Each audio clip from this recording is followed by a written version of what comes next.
रुस्तम शाह आए हुए हैं सर।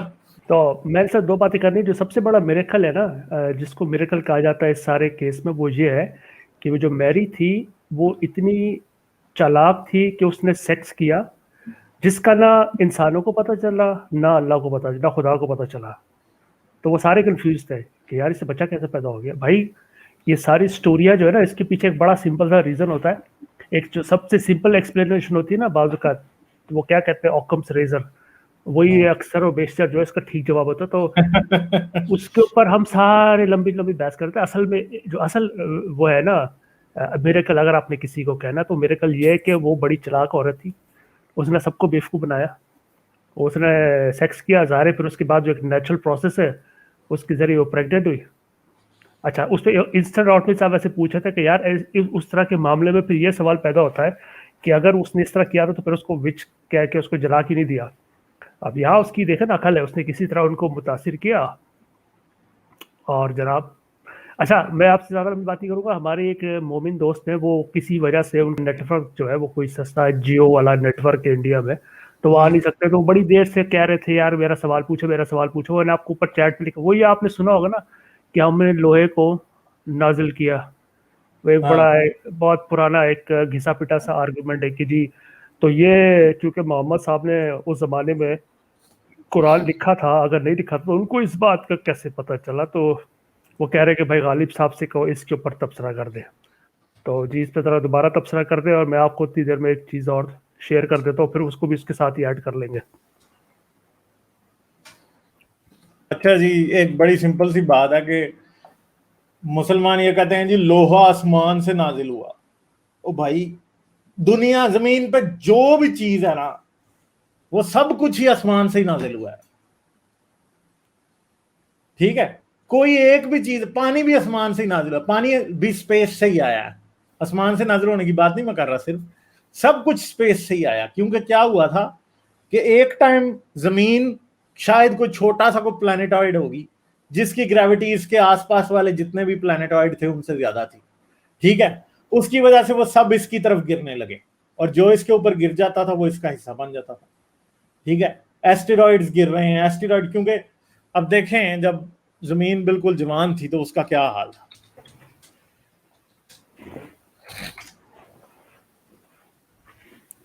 मैं कुछ दिखा ही देता हूँ, एक कोई शायद कोई पिक्चर कहीं मिल ही जाए गूगल पे। वैसे बाय द वे, आप अपनी बिल्लियों को, पता नहीं पीछे आपकी बिल्लियां बोल रही थी या आपने तोते रखे हुए, क्या है, कोई लड़ाई हो रही थी? नहीं, वो कुछ कोई सीसी की तरफ से कुछ बोल रहा था जी, मेरी तरफ से नहीं बोल रहा। अच्छा, मैं क्या, शायद आपकी बिल्लियां भूखी थी तो मैं कह रहा था अगर आपने तोते पाल रखे तो उनको वो फीड करें यार बिल्लियों को, ताकि आवाज कम हो। कुत्ते कुत्ते कुत्ते पालने वाला भी सर सिस्टम होगा, अभी मेरे पास सिस्टम नहीं है, जब आएगा टाइम तो जरूर वो भी होगा। अच्छा, तो जमीन जो है वो एक वक्त पे किस तरह थी जी, मैं अब आप लोगों को दिखाता हूँ कि जमीन एक वक्त पे किस तरह की थी। ये मैंने सिर्फ सिंपल एक चीज सर्च की है जिसे कहते हैं फॉर्मेशन ऑफ अर्थ। ठीक है, आपको हजारों किस्म की जो है ना इसके ऊपर तस्वीरें आपको नजर आ जाएंगी। तो अगर इधर आप एक चीज लिखें, young solar system, birth of solar system अगर लिख लें, ठीक है जी। सोलर सिस्टम कैसे था? सबसे पहले सोलर सिस्टम इस तरह था कि एक गैस का बादल था जी। ठीक है, करीब ही को सुपरनोवा हुआ और ये गैस का बादल अपनी ग्रेविटी के ही नीचे कंप्रेस होने लगा। ये जब कंप्रेस होने लगा तो एक एक जिसे स्टेलर डिस्क कहते हैं, जिसे एक डिस्क कहते हैं, डिस्क टाइप का स्ट्रक्चर बन गया। उससे क्या हुआ, उसके अंदर फिर मजीद दरमियान में गैस इकट्ठी हुई तो उससे सन बन गया। फिर आसपास जो, और ये इसको आप ये ना समझेंगे यहाँ सिर्फ गैस ही थी, यहाँ पे एस्टेरॉइड्स थे, सारे पथरीले किस्म के टुकड़े थे जो कि कोई पिछले पिछले स्टार सिस्टम की डेथ से इकट्ठे हुए हुए थे। फिर आहिस्ता आहिस्ता जब ये कंप्रेस हुआ तो फिर ये यूं करके बन गया। ठीक है, अच्छा अगर हम इधर फॉर्मेशन ऑफ अर्थ देखें,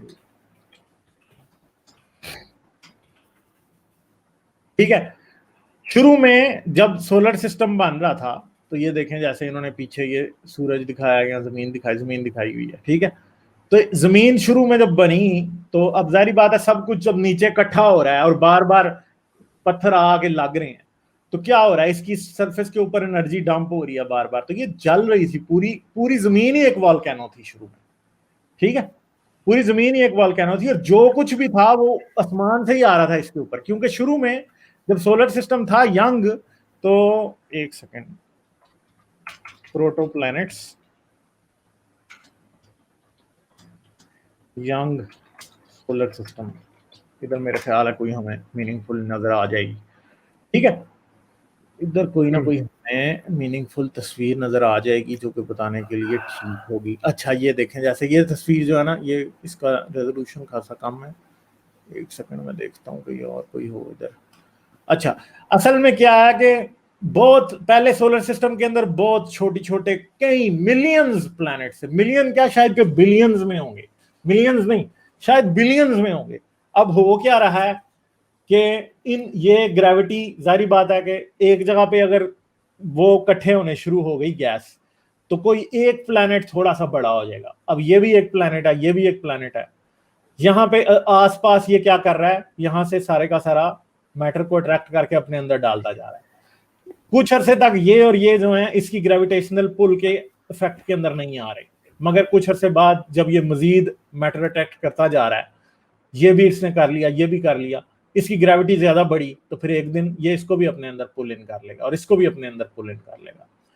तो हो सकता है इसमें आयरन हो, इसमें निकल हो, इसमें ऑक्सीजन हो, ठीक है, ये हाइड्रोजन इधर से आ रही है, किसी के अंदर फास्फोरस है, किसी के अंदर क्या है, तो कोई भी मैटर ऐसा नहीं था कि जो कि जमीन का ओरिजिनल था, सारे का सारा ही ऐसा है कि वो कहीं ना कहीं से आया ही है, ठीक है, सब कुछ ही एस्टेरॉइड था। जब हम कई दफा हम बात करते हैं कि जी सोलर सिस्टम की एज क्या है, तो सोलर सिस्टम की एज को फाइंड करने के लिए साइंटिस्ट क्या करते हैं कि कोई भी मीटेराइट जो जमीन पर गिरा होता है उसकी रुबीडियम वाली डेटिंग करते हैं। जब वो सिर्फ रुबीडियम वाली डेटिंग करते हैं ना, उससे उनको पता लगता है कि भाई ये 4.6 बिलियन ईयर पहले बना था, ठीक है, तो उससे उनको पता लग जाता है कि भाई ये जो हमारा सोलर सिस्टम है ये इतना पुराना है, ठीक है, क्योंकि सबसे पहले जब ये जो सोलर नेब्यूला था जो पहले शुरू में एग्जिस्ट करता था, जब वो कंप्रेस होने शुरू हुआ तो उसके वो कुछ ठंडा सा ही था शुरू में, तो उसके अंदर पहले रॉक्स बने सबसे पहले, और वो रॉक्स जो थे वो रॉक्स बाद में प्लैनेट्स के अंदर गिर गिर के उन्होंने प्लैनेट्स बनाए, और फिर प्लैनेट्स। तो अब अगर कोई ये कहे कि जी लोहा आसमान से उतरा है, तो भाई ये बात बिल्कुल फजूल है, क्योंकि लोहा जमीन के ऊपर पहले से ही एग्जिस्ट करता है। और अगर कॉम्पोजिशन ऑफ अर्थ देखी जाए, जिसे कहते हैं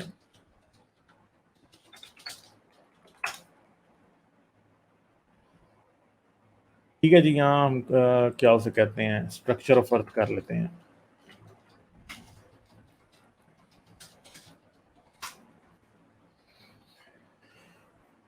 ठीक है जी, तो ये यहाँ पे हमें ये स्ट्रक्चर ऑफ अर्थ नजर आ रहा है जी। सबसे पहली बात ये है कि इनर कोर है, इनर कोर जो है वो निकल और आयरन का बना हुआ है, जिसके अंदर शायद कोई 80% से ज्यादा आयरन होता है और बाकी निकल होता है। आउटर कोर जो है, इनर कोर जो है ना, वो प्रेशर बहुत ज्यादा है इस जगह पे, इसलिए वो सॉलिड है, ठीक है। आउटर कोर में प्रेशर थोड़ा कम है, इसलिए वो मोल्टन आयरन का होता है। जमीन की जो मैग्नेटिक फील्ड है बेसिकली वो ये जो आउटर कोर और ये जो मैंटल है, इसके अंदर जो मेटालिक आयरन की मौजूदगी के वजह से पूरी की पूरी वेव्स हैं। एक समंदर है लावे का अंदर, जो ऐसा लावा है जो कि आयरन रिच है, उसकी वजह से क्या है, जमीन की जो है वो मैग्नेटिक फील्ड बनती है। और इनर कोर जो है वो थोड़ा सा आउटर कोर से ज्यादा तेजी से स्पिन करता है, जिसकी वजह से जमीन की मैग्नेटिक फील्ड जो है वो हमें बनती हुई नजर आती है। जमीन के क्रस्ट में आयरन की मिकदार या आयरन की कंपोजिशन सबसे कम है, इनर कोर के अंदर सबसे ज्यादा है, आउटर कोर में फिर उससे थोड़ी कम है, मैंटल में उससे कम है। फिर ये एक छोटी सी लेयर आपको यहाँ पे ये रेड कलर की नजर आ रही है, इसे ज़ाइनोस्फीयर कहते हैं। ये जो बिल्कुल आउटवर्ड जिसके ऊपर हमारा क्रस्ट रखा हुआ है, ये वो है, ठीक है। ये पार्टली सॉलिड और पार्टली जो है ना वो फ्लूइड नेचर का ये होता है, और इसकी वजह से प्लेट टेक्टोनिक्स का सारा काम होता है। तो ये जो चीज है, अर्थ को एक लिविंग प्लैनेट इसलिए कहते हैं कि इसका इंटरनल जो स्ट्रक्चर है वो लिविंग है, ठीक है। और आयरन इधर तक जो पहुंचा हुआ है, आयरन, अगर आप ये कह रहे हैं कि सारा लोहा आसमान से आया था, तो भाई हर चीज ही आसमान से आई थी, आपकी बात की कोई तुक ही नहीं बनती। जब सब कुछ ही आसमान से आया था, तो फिर आप कहें लोहा सिर्फ आसमान से आया था, तो भाई आप बेवकूफ हैं, गधे हैं आप, इसलिए आप कह रहे हैं कि सिर्फ लोहा आसमान से आया था, क्योंकि सब कुछ ही आसमान से आया था। एक तरह तो फिर बात ये कहने वाली बात है ना, मतलब ये तो बेवकूफी की बात हुई कि आप ये बिलीव कर रहे हैं कि वो जी सिर्फ जी ये लोहा सिर्फ आसमान से आया था, बाकी सब कुछ तो जी कुरान का मौजूदा देखो जी लोहा तो आसमान से आया था। ये सिर्फ मुसलमान साइंटिस्ट ही, या मुसलमान जो जिनको साइंटिस्ट ना कहें, जिनको कुछ और ही कहना चाहिए, वो ही बस ये दावे करते फिरते हैं कि जी लोहा आसमान से आया था। कोई लोहा आसमान, हाँ, ये साथ में ये भी फिर शेयर करते हैं उन लोगों के लिए जो कहते हैं लोहा आसमान से उतरा था। अल्लाह ताला तो कहता है कि मैंने तो तुम्हारा जो लिबास है वो भी ऊपर से उतारा है नीचे। फिर अगर उनकी लॉजिक वो लोहे वाली ठीक है, तो ये कपड़े भी फिर ऊपर से उतारते हुए दिखा नहीं दे अब भाई। आपके जिस्म में जितने भी एलिमेंट्स हैं वो एक दिन ऊपर से ही आए थे ना, नीचे जमीन पे गिरे थे ना। ठीक है, पानी भी तो जमीन पे इसी तरह आया था ना, ऐसे ही तो नहीं आ गया ना। वो भी एक दिन किसी एस्टेरॉइड की शक्ल में इधर आया था जमीन के ऊपर, उससे पहले। तो भाई कोई भी फिर अगर आप कहें कि लोहा आसमान से आया था, तो भाई फिर तो सब कुछ ही आसमान से आया, तो फिर क्या बकवास कर रहे हो आप? आपको पता ही नहीं है, इसका मतलब है ये बिल्कुल एक फजूल मिथ है। मुसलमानों का पता क्या है कि कोई भी चीज जिसमें कोई कहीं भी किसी तरीके से भी कोई बहुत ही घटिया किस्म का आर्ग्यूमेंट लगा के उसको किसी तरह से भी साइंस के साथ रिलेट कर सकते हैं ना, उसे वो कर देते हैं। ठीक है, जैसे मैं आपको बताता हूं, हमारा एक प्रोफेसर था यूनिवर्सिटी में, ठीक है, अच्छा खासा लायक आदमी, बड़ा दूर से पढ़ के आया किसी और मुल्क से। ठीक है, एक दिन हमें वो पढ़ाते पढ़ाते तो जी वो कहने लग गया, मार्स की बात आई ना, कि मार्स पहले जो थी ना उसकी रोटेशन एक तरफ को हो रही थी। ठीक है, क्लॉकवाइज थी या एंटी क्लॉकवाइज, अब मुझे याद नहीं है कि कौन सी थी। ठीक है, और एक दिन ऐसा आया कि उसकी रोटेशन काउंटर क्लॉकवाइज होगी वापस। ठीक है, तो कहता है कि जी देखें इस बात का हमें हमें ना इस्लाम में ये बात हुई है, क़यामत के बारे में रसूलुल्लाह की एक हदीस है कि जी क़यामत जब आएगी तो सूरज जो है वो मगरब से निकल पड़ेगा। तो ये इस बात का सबूत है। ठीक है, हालांकि हमें 100% पता है कि मार्स की जो रोटेशन है वो रिवर्स क्यों हुई थी। उसकी एक बड़ी सिंपल सी वजह थी कि उसके ऊपर एक एस्टेरॉइड स्ट्राइक ऐसा हुआ था जिसकी वजह से उसकी रोटेशन रिवर्स हो गई थी। ठीक है, फर्ज करें जमीन के साथ भी कोई बहुत बड़ा एस्टेरॉइड ऐसा स्ट्राइक करे तो उसकी भी रोटेशन रिवर्स हो जाएगी। किसी भी प्लैनेट के साथ करे, प्लूटो के साथ कर जाए, वीनस के साथ कर जाए, किसी भी प्लैनेट के साथ कर जाए, उसकी रोटेशन 100% रिवर्स हो सकती है। अगर वो स्लोली रोटेट करता है, आप उसके ऊपर एक एस्टेरॉइड इस तरह से आगे हिट करे तो वो उसकी रोटेशन रिवर्स हो जाती है। इसमें कौन सा कोई मौजे वाली कौन सी बात है इसके अंदर? तो बात क्या कि जी वो एक हदीस एक ऐसे ही बहुत ही मतलब ऐसी फजूल सी हदीस है, मेरे प्रोफेसर ने भी उससे ये बात निकाल दी कि देखो जी इस्लाम कितना सच है, कि देखो जी मार्स की तो रिवर्स हो चुकी है तो इसकी भी हो सकती है। हालांकि वो भी अगर ध्यान से पढ़ लेता या वो हमें उस टाइम डिसीव करने की ना कोशिश करता, हमें ये बताता कि ये रिवर्स हुई क्यों है। पता तो हमें फिर भी चल ही गया था ना बाद में भी। ठीक है, हमें भी पता था कि मार्स की रोटेशन क्यों रिवर्स हुई है। उसकी वजह ये है कि भाई एस्टेरॉइड स्ट्राइक हुआ, उसने जाहिर बात है कि वो उसने रोटेशन रिवर्स कर दी। तो इनको कहते हैं ना तिनके का ये पहाड़ बना लेते हैं बस। और ये सिर्फ मुसलमान नहीं करते, ये क्रिश्चियन भी करते हैं, ये जितने मजहबी होते हैं ना, क्योंकि आज का जो एक होता है ना सिक्का है राइजुल वक्त, ठीक है, कि कौन सा सिक्का किस वक्त चल रहा है, या लिंगवा फ्रांका होती है कि जुबान इस वक्त कौन सी चल रही, सारी दुनिया वो सीखेगी। आज का जो जिसे कहते हैं ना कि इल्मे राइजुल वक्त जो है या नॉलेज फ्रांका जो है वो साइंस है। इसलिए इनको साइंस से अपने मजहब की कंफर्मेशन चाहिए। जब तक कोई भी रिलीजन अपने रिलीजन की कंफर्मेशन साइंस से नहीं देगा, चाहे हिंदू हो वो उधर गाय के गोबर की चिप्स बना रहे हैं, चाहे क्रिश्चियन हो वो उधर अमेरिका में मिलियंस ऑफ डॉलर्स लगा के वो नूह का तूफान को सच साबित कर रहे हैं, चाहे मुसलमान है इस तरह की बोंगियां मार रहे हैं, ये सब के सब असल में बेसिकली वैलिडेशन साइंस से लेना चाहते हैं, जो कि असल में वो इनको दे नहीं रही। पर इनको जो भी समझ आता है ना ये वही बना लेते हैं। चाहे वो जाकिर नाइक हो जो कहता है जी कि जी ये जो दहा लिखा है ये अंडा है जी, और अंडा भी किसका है, मुर्गी का नहीं, शुतुरमुर्ग का अंडा है। लगा यार मतलब बात की हद देखें कि भाई अंडे तो फिर तितर के भी होते हैं और बटेर के भी होते हैं, इतने छोटे छोटे आधी आधी इंच के। अंडा भी उसने वो निकाला शुतुरमुर्ग का अंडा है, पर यकीन करें उसे ये पता होता ना कि डायनासोर है थे, कुरान से किसी तरह साबित होते, वो कहता है ये डायनासोर का अंडा है, ठीक है, यकीन करें उसने यही कहना था। ये जोकर हैं सारे असल में। गालिब भाई एक आयत निकाल सकते हैं, अभी दूध का दूध पानी होने वाला है, चैप्टर 39 आयत नंबर 6। अच्छा जी, खलक मैं सिर्फ 2 मिनट लूंगा, इसका बैकग्राउंड दे देता हूं। देखें, जो शाहजी ने मोमिन ने पूछा वो आयत जरूरत नहीं है दिखाने को, वो थी अल हदीद। हदीद अरबी में लोहे को बोलते हैं। तो ये चैप्टर एक उतरा है 57 चैप्टर है अल हदीद, और उसमें आयत नंबर है 25 गालिब भाई। उसको मुसलमान एक कोट करते हैं, जो शाहजी आयत का डिस्कस कर रहे हैं, वो है चैप्टर 57 आयत नंबर 25। उसका तर्जुमा ये है, बेशक हमने रसूलों को रोशन दलीलों के साथ भेजा और उनके साथ किताब और अदल की तराजू उतारी कि लोग इंसाफ पर कायम हो, और हमने लोहा उतारा। अच्छा, लोहा उतारने की जो वर्ड होता है अरबी में वो अंजलना होता है। आई थिंक आप लोगों को पक्का पता होगा, अंजलना नाजिल करना। ये इब्ने कसीर ने भी इसको लिखा है। अगर हम ये मान लें मुसलमानों का नैरेटिव कुछ टाइम के लिए कि ठीक है लोहा उतारा गया, लेकिन जो आपने सामने गालिब भाई आयत खोली है चैप्टर 39 वर्स नंबर 6, मैं इसका तर्जुमा पढ़ता हूं। तर्जुमा, उसने तुम्हें एक जान से बनाया, फिर उससे उसका जोड़ पैदा किया और तुम्हारे लिए चुपायों से 8 जोड़े उतारे। यहां भी अंजलना आ रहा है और चुपाए आ रहा है। तो क्या मवेशी भी उतरे थे जैसे लोहा उतरा था? दोनों में वर्ड एक है, अंजलना। ये वही लफ्ज है जो कपड़ों में आया था, इस तरह फिर उनको कपड़े भी दिखाने और चौपाई भी दिखाने फिर उसको।